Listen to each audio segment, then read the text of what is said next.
आमचं जीवन जे आहे हे क्षणोक्षणी त्याचा दर्जा उंचावणं हे आमच्यासाठी का गरजेचं आहे?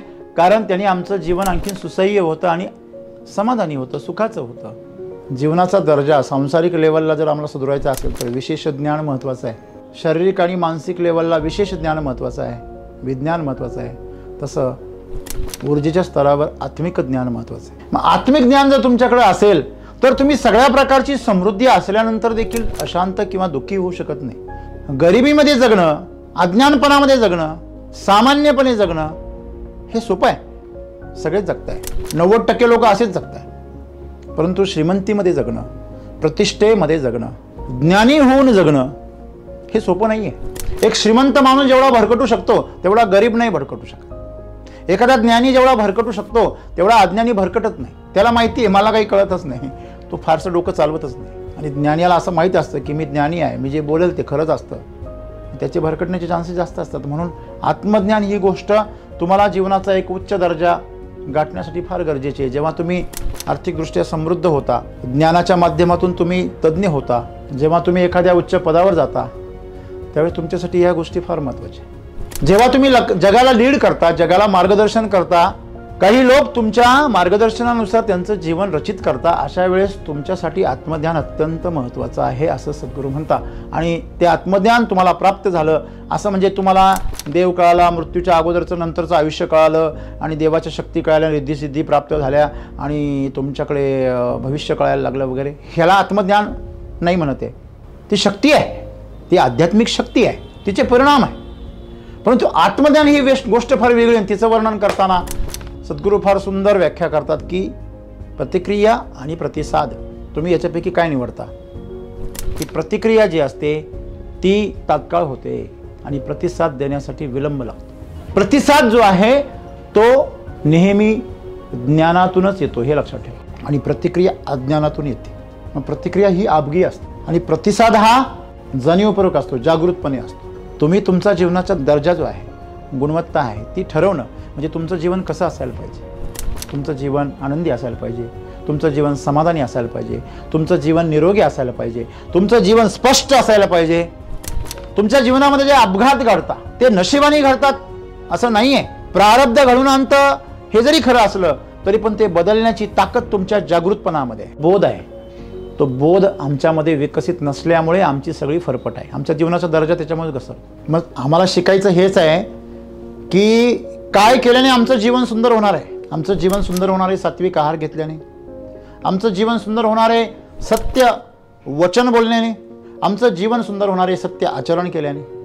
भले त्या रस्त्यामध्ये तुम्हाला विरोध होईल, अडचणी येतील, परंतु अंतिम जे समाधान आहे ते तुम्हाला सुखावून जाईल, जे कोणाकच नसेल। जो मनुष्य संघर्षाला आपलं जीवन बनवतो तो माणूस नित्य नवीन जीवनाचा आनंद घेतो।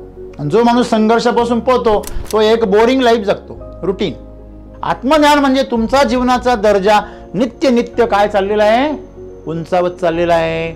आपल्याला हे लक्षात आलं पाहिजे की जीवन हे प्रतिक्रिया नसून प्रतिसाद आहे। जीवन हे मूर्छित अवस्थेत अनुभव घेण्यासाठी नसून जागृततेसाठी आहे। चला आपण स्वतःला जागृत करूया आणि रोज आमच्या जीवनाचा दर्जा उंचावतोय की नाही त्याच्यावर आम्ही लक्ष ठेवूया। जर आमचा जीवनाचा दर्जा उंचावत नसेल तर आम्ही स्वतःला तपासलं पाहिजे की आम्ही प्रतिक्रियेमध्ये जगतोय।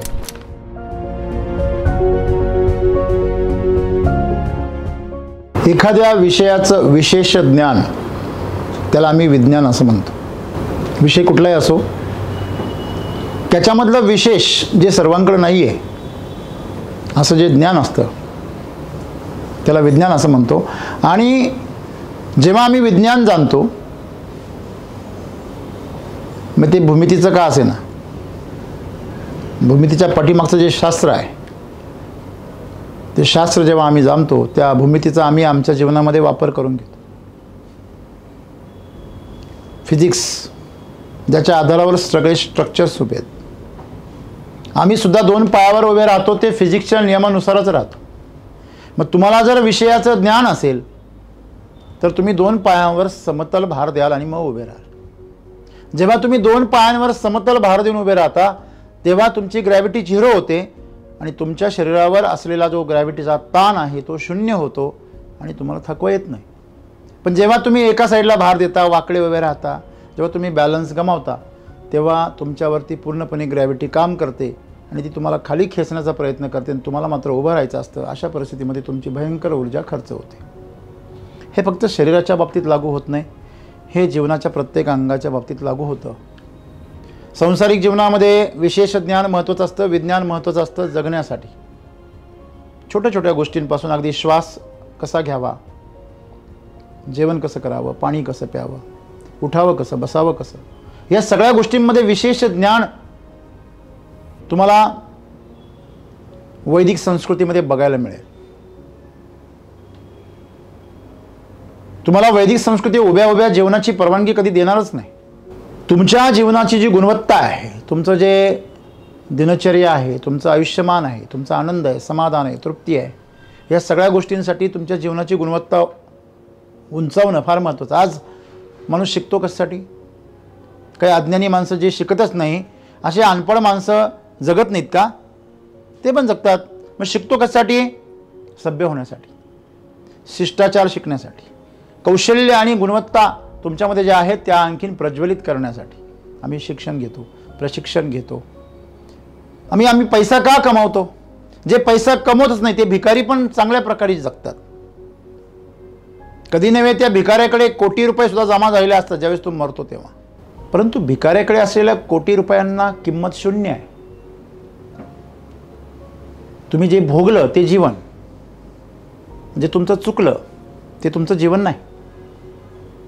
मग जीवन अनुभवायचं असतं आणि ते अनुभवण्यासाठी तुमच्याकडे क्षमता असाव्या लागतात. त्या क्षमतांचा विकास आम्ही आमची जीवनाची गुणवत्ता उंचावण्यासाठी करतो. मग पैसा कमवणं असेल, प्रतिष्ठा असेल, मानसन्मान असेल, पद असेल, सगळ्याच गोष्टी त्याच्यामध्ये आल्या. आम्ही नाती जोडतो, संबंध निर्माण करतो, त्याने आमच्या जीवनामध्ये समाधान निर्माण व्हावं, आनंद निर्माण व्हावा, त्याचा दर्जा उंचावावा, ह्यासाठीच करतो. आम्ही चांगले उंची वस्त्र परिधान करतो, आम्ही चांगली वाहनं विकत घेतो.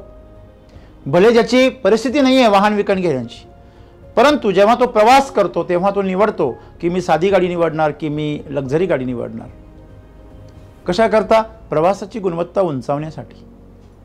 तुम्ही जर साध्या गाडीमध्ये गेलात तर प्रवासामध्ये तुमच्या शरीराची हानी होईल, तुमची मानसिक शांतता तुम्ही गमावून बसाल, तुमच्यामध्ये फ्री रॅडिकलचा जास्त तुमच्यावर अटॅक होईल, तुम्हाला घरी जाऊन एखाद्या दिवस आजारी पडाल, लांबचा प्रवास असेल तर. पण तेच तुम्ही जर लक्झरी गाडीमध्ये घ्याल तर तुम्ही जे डॉक्टरांना पैसे देणार आहात तेच पैसे तुम्ही त्या लक्झरी गाडीच्या तिकिटाला खर्च केलेत तर ते तुमच्या उपयोगी पडणार आहे. याला शहाणपण असं म्हणतात, याला श्रीमंती किंवा गरिबी असं नाही म्हणत. याचा अर्थ असा, आमचं जीवन जे आहे हे क्षणोक्षणी त्याचा दर्जा उंचावणं हे आमच्यासाठी का गरजेचं आहे? कारण त्याने आमचं जीवन आणखीन सुसह्य होतं आणि समाधानी होतं, सुखाचं होतं.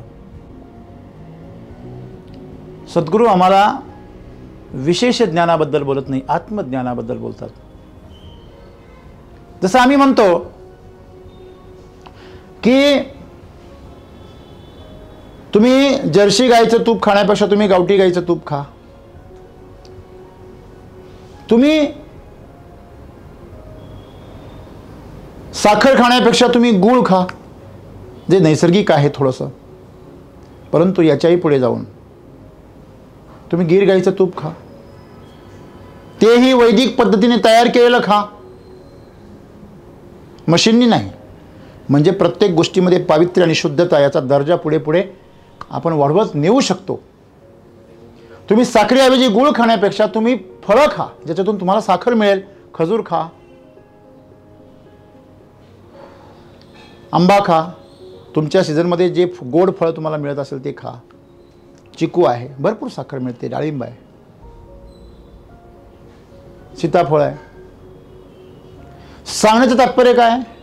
तुम्ही अधिक शुद्ध फॉर्ममध्ये जर गेलात तर तुमच्या आरोग्याचा दर्जा काय होतो? सुधारतो. तसं तर लोक साखर खाऊन पण जिवंतच आहे ना. डायबिटीजच्या गोळ्या खाऊन कोण मेला? नाही मिळत कोणी, जिवंतच आहे. परंतु त्याला जीवनाचा दर्जा नाही म्हणत. तुमच्या घरामध्ये पंचपक्वान्नाचं जेवण आहे आणि तुम्हाला त्याचा परहेज आहे, अशा जीवनाला काही अर्थ नाही, आहे की नाही? आयुष्यभर मेहनत करून कार घेतली आणि कारचा पहिला दिवस आणि गाडीत बसायचं तर याला पॅरालिसिसचा अटॅक आला आणि मग त्याला त्याची बॉडी उचलली आणि त्या कारमध्ये टाकली आणि हॉस्पिटलमध्ये नेली. हा काय प्रवास थोडी आहे, मजबुरी आहे. एक घाणेरडं असं जीवन आहे. आणि म्हणून जीवनाचा दर्जा सांसारिक लेवलला जर आम्हाला सुधारायचा असेल तर विशेष ज्ञान महत्त्वाचं आहे. त्या विशेष ज्ञानाच्या मदतीने तुम्ही शरीर सांभाळा, मन सांभाळा, आहे की नाही. मग त्याच्यासाठी आरोग्यशास्त्र आहे, विज्ञानशास्त्र आहे, तुम्ही मनोविकारशास्त्रज्ञ आहे, शरीरशास्त्र आहे, सगळ्यांचा अभ्यास करा, त्याप्रमाणे तुम्ही जीवन जगा. त्याच्याही पुढे जाऊन सद्गुरू सांगता, जसं शारीरिक आणि मानसिक लेवलला विशेष ज्ञान महत्त्वाचं आहे, विज्ञान महत्त्वाचं आहे, तसं ऊर्जेच्या स्तरावर आत्मिक ज्ञान महत्त्वाचं आहे. मग आत्मिक ज्ञान जर तुमच्याकडे असेल तर तुम्ही सगळ्या प्रकारची समृद्धी असल्यानंतर देखील अशांत किंवा दुःखी होऊ शकत नाही. समजा उद्या तुमच्याकडे पैसा आला, सगळं भरपूर लोक आहेत, ते मेहनत करतात, दिवस रात्र प्रचंड मेहनत करतात आणि श्रीमंती कमावतात. त्यांच्याकडे पद येतं, त्यांच्याकडे पैसा येतो, प्रतिष्ठा येतो, पण सांभाळता नाही येत असं म्हणतात. म्हणण्यापेक्षा ते सत्य आहे की गरिबीमध्ये जगणं, अज्ञानपणामध्ये जगणं, सामान्यपणे जगणं हे सोपं आहे. सगळेच जगत आहे, लाखो करोडो लोक जगत आहेत, त्याप्रमाणे 90% लोक असेच जगत आहे. परंतु श्रीमंतीमध्ये जगणं, प्रतिष्ठेमध्ये जगणं, ज्ञानी होऊन जगणं हे सोपं नाही आहे. त्याच्याबरोबर येणारी जी काही अप्सरांची टोळी आहे, जी तुम्हाला मोहात पाडते, जी तुम्हाला मोहित करते, भरकटवते, अहंकार निर्माण करते, एक मद, एक मस्ती, एक सत्तेचा एक प्रकारचा घमंड तयार करते तुमच्यामध्ये, त्या सगळ्या गोष्टींनी तुमचे भरकटण्याचे चान्सेस खूप असतात. एक श्रीमंत माणूस जेवढा भरकटू शकतो तेवढा गरीब नाही भरकटू शकत. एखादा ज्ञानी जेवढा भरकटू शकतो तेवढा अज्ञानी भरकटत नाही. त्याला माहिती आहे मला काही कळतच नाही, तो फारसं डोकं चालवतच नाही. आणि ज्ञानीला असं माहीत असतं की मी ज्ञानी आहे, मी जे बोलेल ते खरंच असतं, त्याचे भरकटण्याचे चान्सेस जास्त असतात. म्हणून आत्मज्ञान ही गोष्ट तुम्हाला जीवनाचा एक उच्च दर्जा गाठण्यासाठी फार गरजेची आहे. जेव्हा तुम्ही आर्थिकदृष्ट्या समृद्ध होता, तुम्ही ज्यावेळेस ज्ञानाच्या माध्यमातून तुम्ही तज्ज्ञ होता, जेव्हा तुम्ही एखाद्या उच्च पदावर जाता, त्यावेळेस तुमच्यासाठी ह्या गोष्टी फार महत्त्वाच्या. जेव्हा तुम्ही जगाला लीड करता, जगाला मार्गदर्शन करता, काही लोक तुमच्या मार्गदर्शनानुसार त्यांचं जीवन रचित करता, अशा वेळेस तुमच्यासाठी आत्मज्ञान अत्यंत महत्त्वाचं आहे असं सद्गुरू म्हणता. आणि ते आत्मज्ञान तुम्हाला प्राप्त झालं असं म्हणजे तुम्हाला देव कळाला, मृत्यूच्या अगोदरचं नंतरचं आयुष्य कळालं, आणि देवाच्या शक्ती कळाल्या, रिद्धिसिद्धी प्राप्त झाल्या, आणि तुमच्याकडे भविष्य कळायला लागलं वगैरे, ह्याला आत्मज्ञान नाही म्हणत आहे. ती शक्ती आहे, ती आध्यात्मिक शक्ती आहे, तिचे परिणाम आहे. परंतु आत्मज्ञान ही गोष्ट फार वेगळी आहे. तिचं वर्णन करताना सद्गुरू फार सुंदर व्याख्या करतात की प्रतिक्रिया आणि प्रतिसाद, तुम्ही याच्यापैकी काय निवडता. मगाशी सुंदर उदाहरण सांगितलं. गावाकडे आई जेव्हा चिडते, मुलगा जेव्हा उन्हात खेळत असतं, तेव्हा आई त्याला म्हणते अरे सावलीत मर ना. पण ते मुलगा जर मोठा असेल, ते समजदार झालं असेल, तर ते लगेच समजतं आईने आपल्याला काय मर म्हटली. अरे पण ती तुला सावलीत मर म्हटली. मरायचं असेल तरी उन्हात नको मरू, सावलीत मर. म्हणजे मरण्याच्या प्रक्रियेत सुद्धा तुमचं भलंच चिंतलेलं आहे. मग ते भलं चिंतलेलं जे आहे ते तुम्हाला कळण्यासाठी तुमच्याकडे ज्ञान पाहिजे. बरोबर आहे. मग जर तुमच्याकडे ज्ञान नसेल तर तुम्ही काय कराल, प्रतिक्रिया कराल. आणि तुमच्याकडे ज्ञान असेल तर तुम्ही प्रतिसाद द्याल. माझ्या भल्यासाठी सांगते, तुला कळतं का काही. शेजारचा मुलगा म्हटला बघ बघ तुझी आई तुला मर म्हणते, तेव्हा हा समजदार मुलगा काय म्हणेल, ज्ञान असेल तर तो म्हणेल तुला कळत नाही, अज्ञान आहेस तू. तिला माझी चिंता आहे, उन्हामध्ये मला माझं आरोग्य बिघडेल, मला ताप येईल, आणि म्हणून ती मला सावलीमध्ये मर असं म्हणते. तिच्या त्या मरण्याच्या आशीर्वादात सुद्धा काय माझं चिंतन आहे, माझी काळजी आहे. बरोबर आहे. म्हणजे जेव्हा आम्ही प्रतिक्रिया करतो, प्रतिक्रिया तात्काळ होते, लक्षात ठेवा. तुम्हाला एखादा चेंडू तुम्ही जर भिंतीवर आपटला तर तो वाट बघत नाही, थांब मी थोड्या वेळाने तिकडून आपटून परत येतो, तो लगेच येतो पाठीमागे. तुम्ही गोळीचा ट्रिगर जर दाबला बंदुकीचा, तर गोळी सुसाट वेगाने लगेच सुटते. ती बघत नाही थांब 5 मिनटं तुझ्या भाऊ पुढे उभा आहे, थांब मी त्याला लगेच बाहेर निघत नाही. असं म्हणते का ती? का ती असं म्हणते नाही थांब मी थोडीशी 30 डिग्री अँगल घेते, समोर तुझी पत्नी उभी आहे. म्हणजे सांगण्याचं तात्पर्य की प्रतिक्रिया जी असते ती तात्काळ होते आणि प्रतिसाद देण्यासाठी विलंब लागतो. प्रतिसाद जो आहे तो नेहमी ज्ञानातूनच येतो, हे लक्षात ठेवा. आणि प्रतिक्रिया अज्ञानातून येते. का? कारण जेव्हा तुम्ही स्थितीमध्ये प्रज्ञ होता, स्थितीमध्ये प्रज्ञ म्हणजे काय हो? एखादी परिस्थिती आहे, त्या परिस्थितीमध्ये तुम्ही पूर्णपणे समरस आहात आणि जागृत आहात. जेव्हा तुम्हाला माहिती आहे तुम्ही निसरड्या रस्त्यावरून चाललेले आहात, तेव्हा तुम्ही जपून चालता, आधार पकडून चालता, बॅलन्स लक्षात ठेवता. आपण कधी कधी म्हणतो एखादा फटका जर आपगी जर लागला ना, आपगी म्हणजे अचानक लक्ष नसताना जर लागला तर तो जोरात लागतो, त्याचा वार फार भयंकर होतो.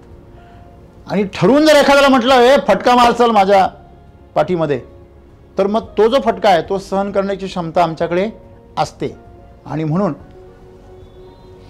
त्याचा वार जास्त होत नाही, त्याचे परिणाम जास्त होत नाही. मग आबगी फटका जर बसला तर नुकसान जास्त होतं. मग प्रतिक्रिया ही आबगी असते, अचानक. आणि प्रतिसाद हा जाणीवपूर्वक असतो, जागृतपणे असतो. प्रतिसाद देताना तुम्ही जागृत असता आणि प्रतिक्रिया देताना तुम्ही मूर्छित असता, हे लक्षात ठेवा. बरोबर आहे.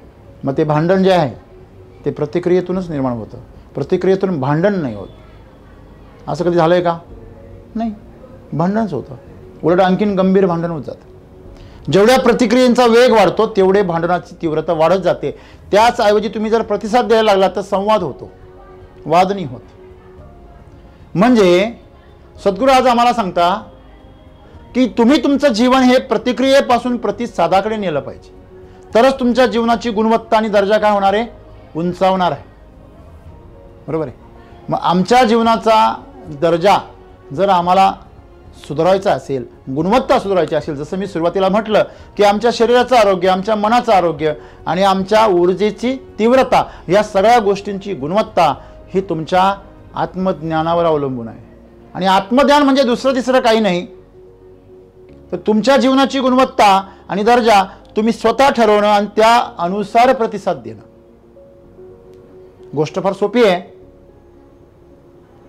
प्रत्यक्ष करण्यासाठी खूप अवघड आहे. का अवघड आहे?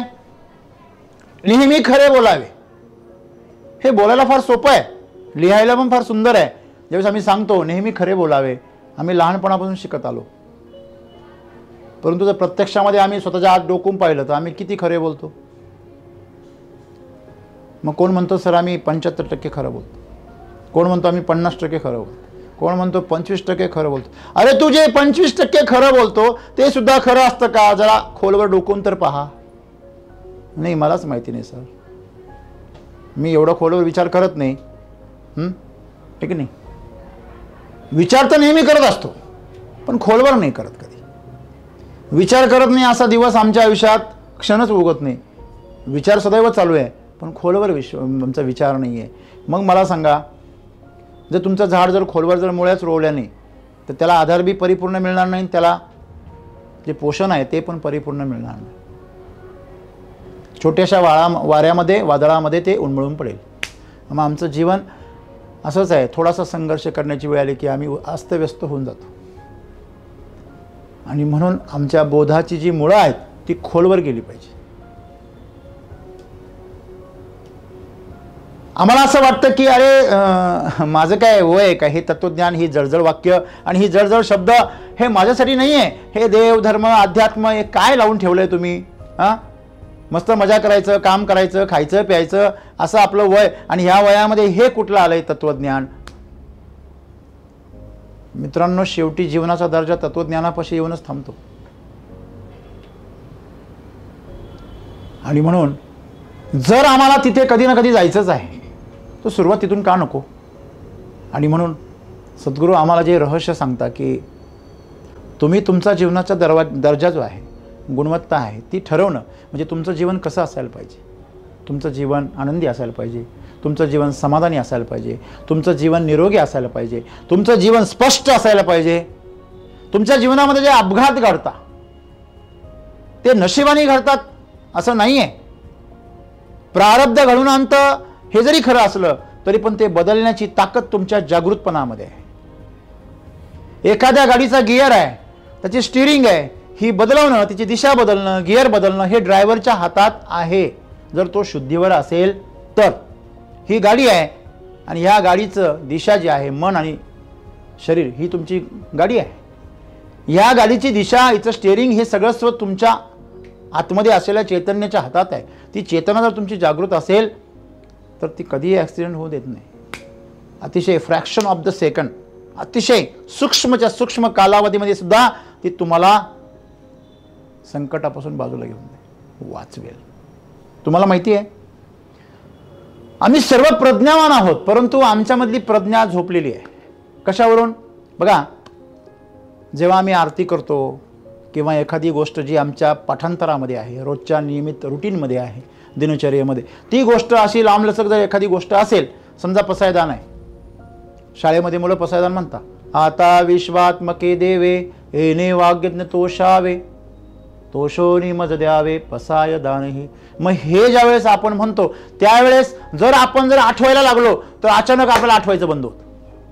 मग ती आरती असेल, पसायदान असेल किंवा प्रार्थना असेल किंवा अजून शाळेमध्ये प्रश्नाचं उत्तर असेल, मोठं उत्तर असेल, दीर्घोत्तरी प्रश्न आला, जर एखाद्याने निबंध पाठ करायचा ठरवला तर त्याचा गोंधळ झालाच समजायचा. तुम्हाला असं जसं फूल उमलतं तसं तुम्हाला निबंध उमलता आला पाहिजे मुद्द्यांच्या आधारे, तेव्हा निर्मिती होते. ती प्रज्ञा आहे, ती तुमच्यात आहे, पण तुम्ही पाठ करण्याचा प्रयत्न करता. तुमच्यामध्ये जिवंत आहे, तुम्ही ऑलरेडी सुंदर आहात, परंतु बाहेरून तुम्ही सौंदर्य प्रसाधनांचा लेप लावता तर तुमचं ओरिजिनल सौंदर्य झाकून जातं, त्याच्यावर तुमचा विश्वास नाही. तुम्हाला लोकांनी सांगितलं की उन्हात गेलं की तुम्ही काळे पडता. अरे नकली सौंदर्य काळं पडतं, असली नाही पडत. ते आणखीन लालबुंद होतं. सावळे असाल तर ते चमकदार होतं. हे अज्ञान जे आहे, मार्केटिंग कंपन्यांनी आम्हाला भरकटायचं ना, आम्ही भरकटायचं, मग हेच आमच्या जीवनामध्ये दुर्दैव आहे, अज्ञान आहे. आम्ही स्वतःला ओळखलं नाही, स्वतःची ताकद आम्हाला माहिती नाही. बरोबर आहे. आणि म्हणून जो बोध आहे तो बोध आमच्यामध्ये विकसित नसल्यामुळे आमची सगळी फरफट आहे, आमच्या जीवनाचा दर्जा त्याच्यामुळे घसरला. बरोबर आहे. मग आम्हाला शिकायचं हेच आहे की काय केल्याने आमचं जीवन सुंदर होणार आहे. आमचं जीवन सुंदर होणार आहे सात्विक आहार घेतल्याने, आमचं जीवन सुंदर होणार आहे सत्य वचन बोलण्याने, आमचं जीवन सुंदर होणार आहे सत्य आचरण केल्याने. भले त्या रस्त्यामध्ये तुम्हाला विरोध होईल, अडचणी येतील, बरोबर आहे, परंतु अंतिम जे समाधान आहे ते तुम्हाला सुखावून जाईल, जे कोणाकच नसेल. बरोबर आहे. आज उच्च पदावर पोहोचलेली प्रत्येक व्यक्ती पाहिली तर त्यांनी काहीतरी प्रचंड मेहनत केलेली आहे, प्रचंड यातना सहन केलं आहे, त्रास केला आहे, संघर्ष सहन केला आहे, मग तिथपर्यंत पोहोचलेले आहे. बरोबर आहे. परंतु तो संघर्ष तुम्हाला संघर्ष वाटतो, वास्तविकपणे ज्यांनी त्याच्यामध्ये प्रवास केला त्यांना तो संघर्ष वाटत नाही, त्यांना त्याची मौज वाटते. आपण ज्याला म्हणतो की याला खाज असते, खाज, शौर्य गाजवण्याची खाज असते. आमच्यासाठी तो संघर्ष आहे, पण त्याच्यासाठी तो आनंद आहे. मग आम्ही इकडे बसलेलो आहे घाबरट भेकड, अरे आता याचं काय होईल. हां, जेव्हा उरी पाहिला आम्ही सगळेजण उरी घेऊन उरावर घेऊन का नाचताय, कारण जो संघर्ष, ते धाडस आम्ही करू शकत नाही, ते कुणीतरी करून दाखवलं. आपण स्वतःहून स्वतःला मृत्यूच्या दाढेमध्ये लोटण्याची ताकद काही लोकांमध्ये असते मित्रांनो. त्यांचं शौर्य बघून आम्हाला काय वाटतं, आनंद होतो. आम्हालाही वाटतं करावं तसं, पण आम्ही रिस्क नाही घेऊ शकत, आमच्या तेवढं धाडस नाही. का? कारण आमची चेतना तेवढी जागृत नाही, मग आमच्या जीवनाला पण तो दर्जा नाही. त्याच्यामुळे जो मनुष्य संघर्षाला आपलं जीवन बनवतो तो माणूस नित्य नवीन जीवनाचा आनंद घेतो. आणि जो माणूस संघर्षापासून पळतो तो एक बोरिंग लाईफ जगतो, रुटीन. 7च्या आत घरात. बातम्या आहे का तू? हां, सह्याद्रीवरच्या 7ला होणाऱ्या बातम्या आहे का तू? वेळेवरच येतो दररोज. जीवन तुमचं साचेबंद असणं हे त्या जीवनाचा अंत आहे, लक्षात ठेवा. जीवन हे नित्य नवीन आहे आणि म्हणून त्याचा आनंद जर घ्यायचा असेल, त्याची दर्जा जर उंचवायचा असेल, तर तुम्हाला प्रतिसाद द्यायला शिकलं पाहिजे. आणि प्रतिसाद देण्यासाठी तुम्ही शांत असणं गरजेचं आहे, जागृत असणं गरजेचं आहे. एक जागृत माणूसच प्रतिसाद देऊ शकतो. मूर्छित माणूस कधीही प्रतिसाद देऊ शकत नाही, तो प्रतिक्रियाच करणार. दारू प्यायला माणूस कधी प्रतिसाद देतो का? हॅलो, नाही देऊ शकत. का? कारण तो मूर्छित आहे, तो प्रतिक्रियाच करणार. तुम्ही त्याला प्रेमाने जरी बोलले तर तुम्ही काय असं मध्ये रुबाबच बोलणार, तो वेगळाच बोलणार, काहीतरी शिव्या देणार, बरोबर आहे. आणि वरतून उतरल्यावर परत म्हणणार मी काही बोललो का तुम्हाला? नाही बोललो असेल तर माफ करा. बघा, शुद्धीवर आल्यावर तो काय करतो? प्रतिसाद देतो. प्रतिक्रियांचा प्रतिसाद तो शुद्धीवर आल्यावर देतो. म्हणजे शुद्धीवर येणं किती महत्त्वाचं आहे. मग ते नशेचा विषय नाही. विषय काय आहे? आता आम्ही शुद्धीवर आहे का? शुद्धीवर असणं म्हणजे काय? आज तुम्हाला शुद्धीवर असलेली माणसं लाखामध्ये एखादा दिसेल. शुद्धीवर म्हणजे काय हो? त्याच्या श्वासावर लक्ष आहे, त्याच्या डोक्यामध्ये असलेल्या विचार चाललेल्या विचारांवर त्याचं बारीक लक्ष आहे, त्याच्या आजूबाजूला घडत असलेल्या प्रत्येक गोष्टीवरती तो नजर ठेवून आहे, प्रत्येक गोष्टीची संवेदना तो जाणवतो आहे,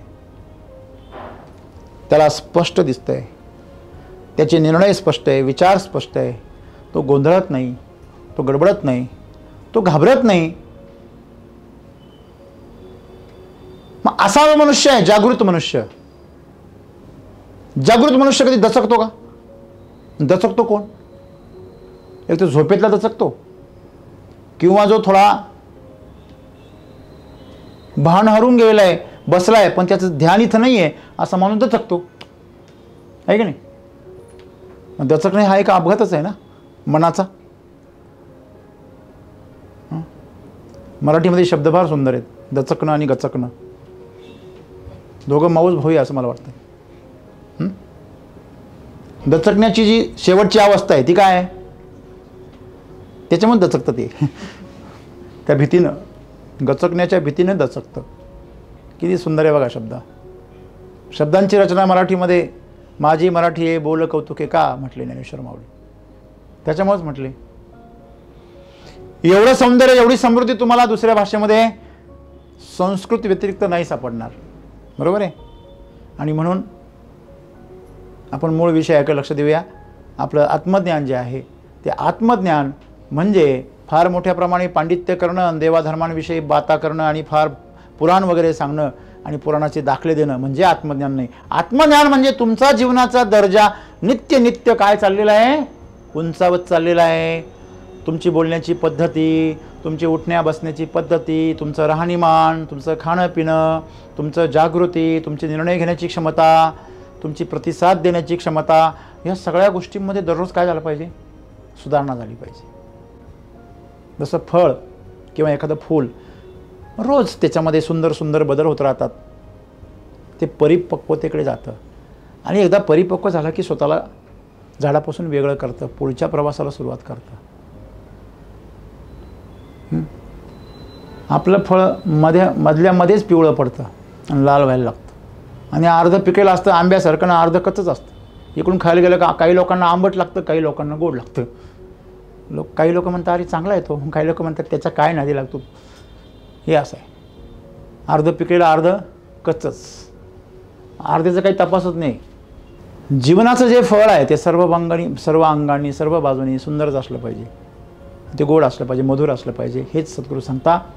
आणि म्हणून आमचं जीवन आम्ही प्रतिक्रियांपासून प्रतिसादाकडे नेलं पाहिजे. त्यासाठी आम्ही स्वतःला जागृत केलं पाहिजे, बरोबर आहे ना? आपण कधी कधी स्वतःलाच प्रतिक्रिया देतो, स्वतःलाच.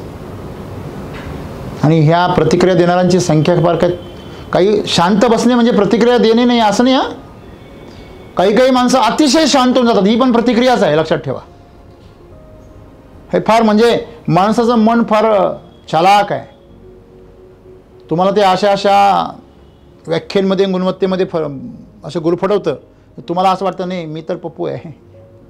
आपण कशात नाही बाबा, आपण कधी कोणाला प्रतिक्रिया देत नाही. पण तुमच्या अंतःकरणामध्ये जो तळतळाट निर्माण होतो, तुमच्या अंतःकरणामध्ये जी अशांती निर्माण होते, तुमच्या अंतःकरणामध्ये ज्या वेदना निर्माण होतात, त्या भयंकर प्रतिक्रिया निर्माण करतात. आणि त्या प्रतिक्रिया शब्दाने निर्माण केलेल्या प्रतिक्रियांपेक्षा, कृतीने निर्माण केलेल्या प्रतिक्रियांपेक्षा भयंकर असतात. लक्षात ठेवा. ते पूर्ण ऑरा, तुमची एनर्जी पूर्णपणे डिस्टर्ब करतात. ठिणगिनी फार नुकसान होत नाही, पण बॉम्बचा स्फोट झाला ना, ते अवघड आहे. बरोबर आहे. म्हणजे आपल्याला हे लक्षात आलं पाहिजे की जीवन हे प्रतिक्रिया नसून प्रतिसाद आहे. जीवन हे मूर्छित अवस्थेत अनुभव घेण्यासाठी नसून जागृततेसाठी आहे. चला आपण स्वतःला जागृत करूया आणि रोज आमच्या जीवनाचा दर्जा उंचावतोय की नाही त्याच्यावर आम्ही लक्ष ठेवूया. जर आमचा जीवनाचा दर्जा उंचावत नसेल तर आम्ही स्वतःला तपासलं पाहिजे की आम्ही प्रतिक्रियेमध्ये जगतो आहे. जेवणसुद्धा काही लोक प्रतिक्रिया म्हणून करतात. हो, प्रतिक्रिया म्हणून जर करत नसतात तर तुम्हाला मनोरंजन करण्याची वेळ का वाटली असती जेवताना? काय शिजवलंय आज ते कळू नये आपल्या जिभेला, म्हणून लोक इकडं खातात आणि इकडं मोबाईल बघतात. प्रतिक्रिया आहे. प्रतिसाद म्हणजे काय? त्या प्रत्येक अन्नाच्या कणावर तुमचं प्रेम जडलं पाहिजे, आभार प्रगट केले पाहिजे. एवढे छोटे छोटे गोष्टी. तुमचा श्वास आतमध्ये जातोय ना, त्या श्वासाला पण आभाराने आतमध्ये घेतलं पाहिजे. आपण एखाद्या आदर असलेल्या व्यक्तीला, तुमच्या जीवनामध्ये फार उच्च स्थान आहे असा आदर असलेल्या व्यक्तीला कसं हळुवारपणे घरात घेतो, त्याच्याबरोबर कसं बोलतो, कसं बोलता तुम्ही? त्याचा तुम्ही खूप आदर करता, खूप त्याची इज्जत करता, अशा माणसाबरोबर तुम्ही कसं बोलता? अतिशय जबाबदारीने, अतिशय जागृतपणे. जेव्हा इंटरव्ह्यूला जाता ना तुम्ही, इंटरव्ह्यूला तेव्हा कसे जाता? पूर्णपणे तुमचे सेन्सेस काय असतात? अलर्ट असतात, जागृत असतात. ती अवस्था जर तुम्हाला कायम टिकवता आली तर तुम्ही आत्मज्ञानी आहात. संपला विषय. तुमच्या आतमध्ये ज्ञानच आहे, प्रज्ञाच आहे, पण तुम्ही तुमचं मन म्हणजे दखल अंदाजी करता. तुम्हाला सांगतं तू विसरला बरं का, आता पुढचे कडवं गेले. बरोबर आहे ना? म्हणजे तुम्ही रमले पाहिजे, रमले पाहिजे तुम्ही जीवनामध्ये. रमण्यासाठी तुम्ही स्वतःला काय केलं पाहिजे? ओपन केलं पाहिजे लक्षामध्ये. आणि म्हणून सर्व काही माझ्या हातात आहे, माझं जीवन पूर्णपणे माझ्या हातात आहे, हे पहिलं लक्षात ठेवा. आणि प्रत्येक गोष्टीच्या बाबतीमध्ये काय राहा? जागृत राहा. जागृत राहण्याचं पहिलं लक्षण आहे तुम्ही आभार प्रगट करता. जे होतं त्यासाठी काय करता? आभार प्रगट करता. ॲक्सिडेंट झाला, बोट तुटलं, परमेश्वराला आभार दिले, अरे माझा हात वाचला. हात तुटला, परमेश्वराला आभार दिले, माझे 2 पाय आणि 1 हात वाचला. दोन्ही हात तुटले, परमेश्वराला आभार प्रगट केले, माझे 2 पाय वाचले. हात आणि पाय दोन्ही पण गेले, परमेश्वराला आभार प्रगट केले, माझे प्राण तर वाचले. याला म्हणायचं आत्मज्ञान. ही प्रतिक्रिया नाही, हे प्रतिसाद आहे. आपलं तर नख कापलं तरी आपला देवावरचा विश्वास उडतो. हां, नखाला जिव्हाळी लागली तरी. तर त्या अवस्थेपर्यंत पोहोचण्यासाठी आम्हाला थोड्या साधनेची गरज आहे, थोड्या सात्विक आहाराची गरज आहे, थोड्या सत्संगाची गरज आहे, सदाचरणाची गरज आहे, सद्विचारांची गरज आहे. बरोबर आहे? आणि हे सर्व आयोजन तुम्हाला करायचं आहे. सदाचरण करण्यासाठी सदाचारी लोकांच्या संगतीत राहा, सत्संग करा. बरोबर आहे ना? असंगांशी संग नेहमीच घातक आहे. बरोबर आहे? आणि त्याला काय होतं? मराठीमध्ये हा फार सुंदर डायलॉग आहे. आणि त्याला काय होतं? करून पाय, मग कळेल तुला काय होतं. आहे की नाही? अरे विष आहे, पिऊ नको. आणि त्याला काय होतं? अरे वीज आहे, शॉक बसेल. आणि त्याला काय होतं? अरे नदी आहे, पूर आहे, उडी मारू नको. आणि त्याला काय होतं? मी भवऱ्यातून बाहेर येतो पोहत. एकदा आला असेल बाळा, 2दा आला असेल. भवरा येतो, आहे की नाही? तुझी दोरी तोडल्याशिवाय राहणार नाही तू आयुष्याची, आहे की नाही? म्हणून आपण संग जो आहे तो असंगाशी नाही केला पाहिजे. म्हणजे त्याप्रमाणे जर जीवनाचं आपण जर ठरवलं, आहार चांगला घेतला तर विचार चांगले येतील, वाणी चांगली होईल, पाणी चांगलं प्या, ह्या सगळ्याच गोष्टी त्याच्यामध्ये आहे. आणि त्याला काय होतं हा डायलॉग वापरायचं बंद करा. त्याला बरंच काही होतं, आहे की नाही? त्याच्यामुळे आयुष्यामध्ये त्याला काय होतं म्हणण्यापेक्षा त्याच्यामुळे बरंच काही होतं असं वाक्य जीवनामध्ये उतरा, म्हणजे तुम्ही सावध राहाल आणि जीवन तुमचं सुंदर बनवाल. ओके. आणि मग मला वाटतं आम्हाला जर आत्मज्ञानाचं जर आम्हाला थोडी जरी आम्हाला अशी चव चाखायला मिळाली तर मला वाटत नाही की तुम्ही कधीही त्याच्यापासून दूर जाण्याचा प्रयत्न कराल. तुम्ही त्याच्या ओढीने त्याच्याबरोबरच राहाल आणि ती गोडी तुम्हाला मिळावी अशीच मी ईश्वरचरणी प्रार्थना करेल. धन्यवाद.